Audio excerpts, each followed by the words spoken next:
In the world of gardening, winter is traditionally considered a period of dormancy, but for true enthusiasts and nature lovers, it represents a strategic opportunity. Many people ask us which crops it is still possible to sow, and how to ensure the continuity of fresh and healthy food when most crops are already resting. The answer is encouraging. Sowing in late autumn and throughout the winter is the key to extending the growing season and achieving earlier spring production, fully utilizing the available space and time. The primary goal of winter sowing is to secure homegrown, verified food for one's own needs, but the financial factor is not negligible. Vegetables that ripen early in the spring, when market supply is low, command a better price. Therefore, sowing in December or January is actually an investment in both health and economy. The key to success lies in choosing the right plant species. Cultures that tolerate cold well and germinate at lower temperatures are ideal for winter cultivation. This group includes leafy vegetables like spinach and chard, which are extremely resilient and, with minimal protection, can survive the entire winter outdoors. Spinach, as a treasury of vitamins, is essential. Green lettuce is an excellent choice, where red varieties offer a stronger, more bitter taste, while green ones are sweeter, and for lovers of intense aromas, there are arugula and mustard greens. Among the root vegetables, carrots, radishes, and beets can be sown now so that vegetation starts as soon as the soil thaws in the spring, guaranteeing an early harvest.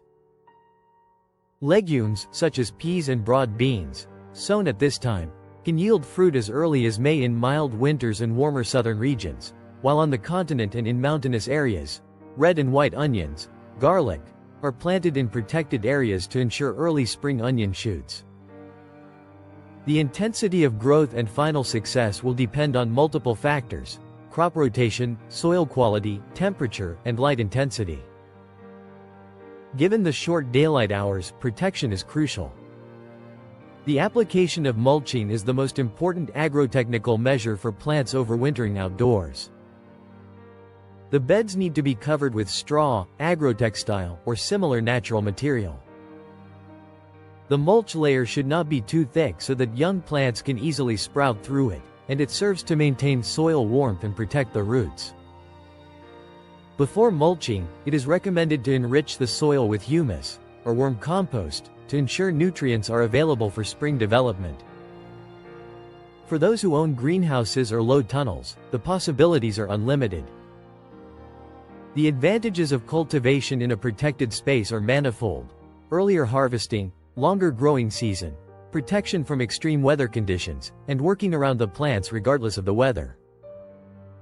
Even a small greenhouse allows cultivation throughout the winter, given that root vegetables thrive ideally in low tunnels, and all types of seedlings can be sown much earlier, and then transplanted outside later, with temporary protection using agrotextile. Besides vegetables, winter is the ideal time for planting flower beds. When discussing the planting of bulbs in late autumn, winter, this refers exclusively to the bulbs of spring flowers such as tulips, daffodils, hyacinths, crocuses, and grape hyacinths, muscari.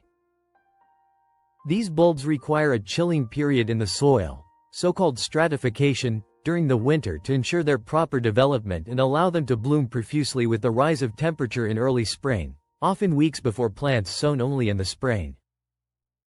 Also, many flowering species are characterized by slow initial growth and germination, so they need to be sown as early as possible to reach their full splendor by late summer.